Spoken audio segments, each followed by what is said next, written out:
Doktor Ayman Suvaydning oltinga teng tavsiyalari. To'xtang birodar. Alloh uchun eshiting, Allohga qasam, agar bu tavsiyani bajarsangiz albatta foyda ko'rasiz.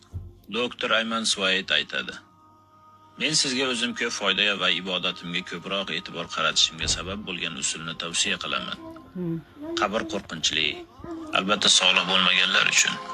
Men bu haqda o'yladim. Men hozir 42 yoshdaman. Dunyo va undagi narsalarni yomon ko'raman.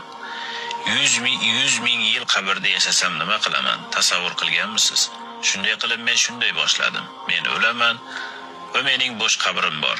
Qora va butunlay qorong'u. Bu qabrga mebel kerak bo'ladi. Shunday qilib har bir istig'for va har bir tavbani go'yo qabrimga u yerda meni yolg'izligimda kutib oladigan hamsuhbat bo'lishi uchun yuborayotganday tasavvur qildim. Allohga qasamki, hazillashayotganim yo'q.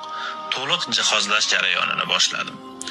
Tasbih qaytarganman, go'yoki qabrimning har tarafini minglab tasbihlar bilan to'ldiraman. Mana mening boshimdan kamida 300 ta Qur'on xatmi bor. Men o'qigan har bir rakat uni qabrga qo'yganimni tasavvur qilaman. Hamma meni tashlab uyga qaytadi, yolg'iz qolaman, balki million yil. Shunday qilib menga nur va daraxtlar kerak va mening qabrim haqiqatan ham jannat bo'lishi kerak. Tasavvur qilamanki, atrofimda zikr, Qur'on, tashahhud va sadaqalarim bor. U yerda biz ular bilan kulishamiz, suhbatlashamiz. Rasululloh sallallohu alayhi va sallamga aytgan salovatlarim keladi va bizning suhbatimizga qo'shiladi.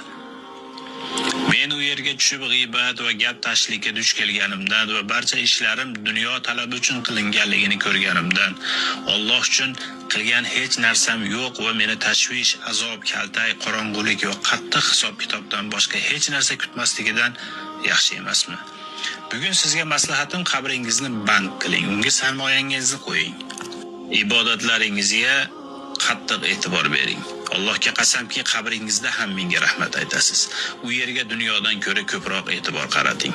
Hozir siz o'z oilangiz orasida kiyinib, yeb-ichib, uxlab, xursandchiliklar qilib yurasiz va sizning barcha talablaringiz muhayyo shunga qaramay ahvolimizni yomon ko'ramiz.